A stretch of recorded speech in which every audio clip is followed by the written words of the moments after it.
I'm sure most of you are aware of the recent television special that claimed to give an honest, candid, and revealing look into the private life of one of the world's most successful and controversial celebrities, Michael Jackson.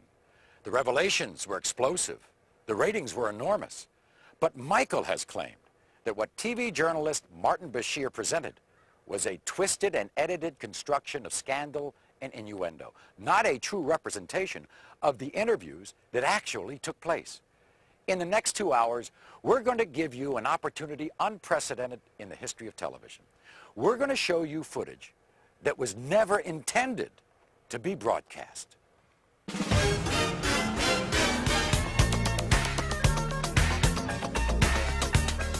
Tonight, the private video from Michael's own cameras. Cameras that shot the Michael Jackson interview. The footage you were never meant to see. As much as I do not speak about my family, I will. Right now. For the first time, Michael's ex-wife speaks out in public. My kids don't call me mom because I don't want them to. You'll find out what really happened during the astonishing incidents with his children in Germany. And I've seen better. People that flip their kids up in the air, do somersaults and catch them. To be honest with you, I think wait another 4 or 5 years, the kids will come in front of a camera and they will defend their daddy. You'll hear about Michael's childhood. One of the things I can see this man tried to do, he tried to pin something on me where I was real brutal. You'll find out how Michael really feels about his father. He doesn't know this, but I walk in the room and his presence would be there and I would faint. You'll hear about Michael's surgery that the other special didn't mention. The whole top of his head caught fire right in front of my eyes. You'll hear the truth behind Michael's children and their disguises. Michael's very proud of his children. I'm the one who's terrified. You'll go behind the rumors of the Neverland Ranch. I never did. I would slit my wrist if I would hurt. And find out how those rumors have driven a family from their home. Gavin called me. He was crying on the phone. He went in gas station. The kids in gas station, they start kidding. Oh, you are the kid doing this with Michael. You slept in Michael. They ruined this kid's life. You'll hear from the people closest to Michael. I've heard someone say on the television that no one should be allowed behind those gates at Neverland, especially the children. They don't even know what they're talking about. Plus, a surprise revelation from the man behind the Michael Jackson interviews. There'll be a lot of controversy about this.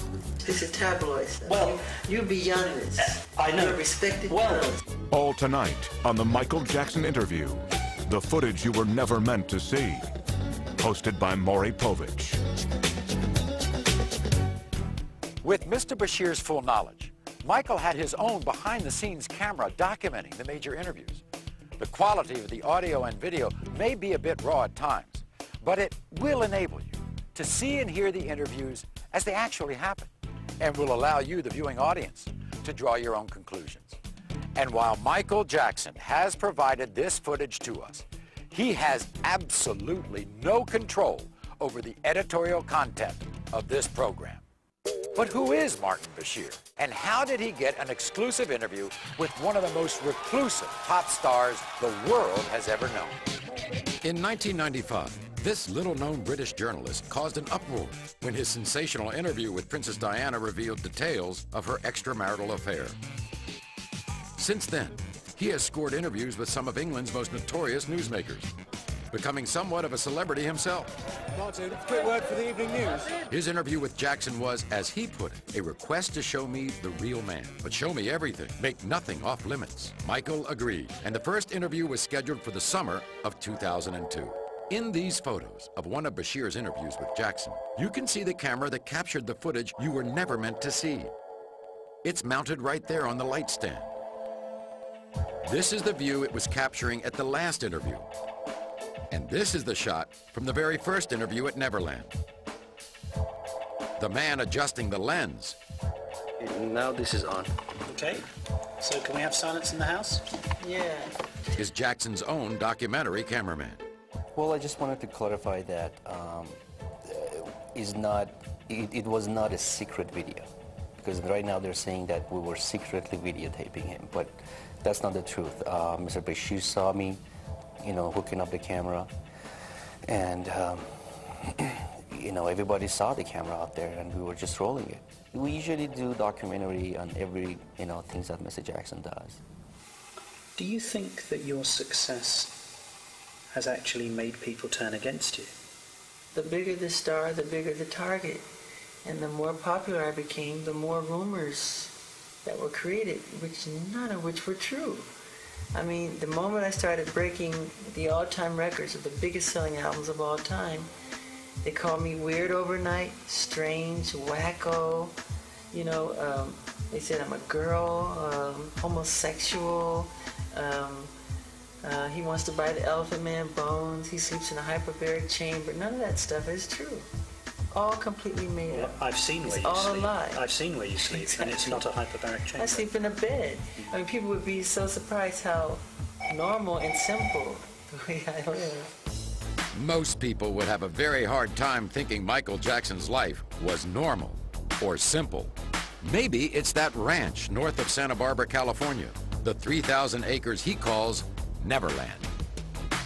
Neverland is an extraordinary, a breathtaking, a stupendous, an exhilarating, an amazing place. I can't gather together words to describe Neverland. What inspired you to make a home like this? What inspired me, it was so easy because it was me being myself, creating things that I love. And what I love, kids happen to love, or the child that lives inside the adult happens to love. You know, it is so easy because I'm just putting behind the gates everything I never got to do when I was a kid. Tell me why, is it so? Don't wanna let you go. I never can say goodbye, girl. Do you have regrets about the way your life has been? Somewhat. And what do you regret?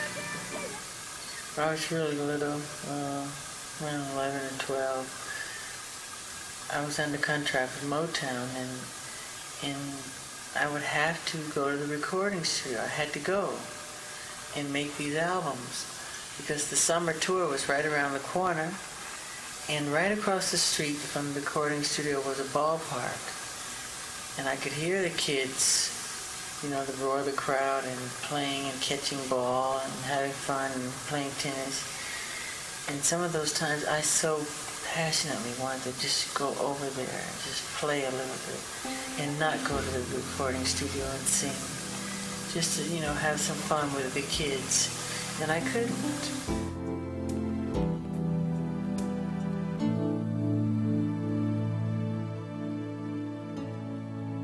People say, why is he always with children? Well, I was raised in a world with adults. When kids were playing in bed sleeping at night, I was up doing clubs. I was doing club dates, 3 in the morning. The striptease would come on after us. You know, we were performing. And we didn't have friends. My brothers were like my friends, but we worked. There was no Christmas. There were no birthdays, and we were very strict Jehovah's Witnesses. So I'm compensating. Nature makes sure that I compensate for the lost. So when you come behind my gates, you'll see amusement parks, you'll see animals, you'll see everything I never got to do. There's candy everywhere. It's fun. While Bashir and his crew were here at Neverland, they got to witness what has become an almost weekly experience. Busloads of children, some from the inner city, some orphaned, some terminally ill, but all of them escaping their reality to spend a day at Michael Jackson's creation.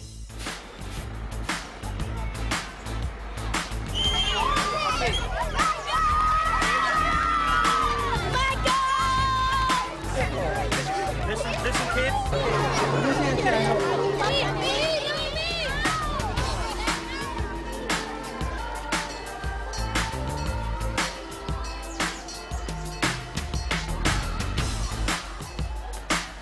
So, want to come over here and see the elephant?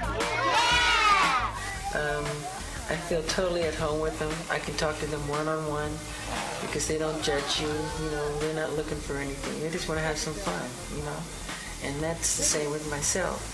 And I can connect to that, you know. I can understand that. And the fact that I missed out on so much as a child.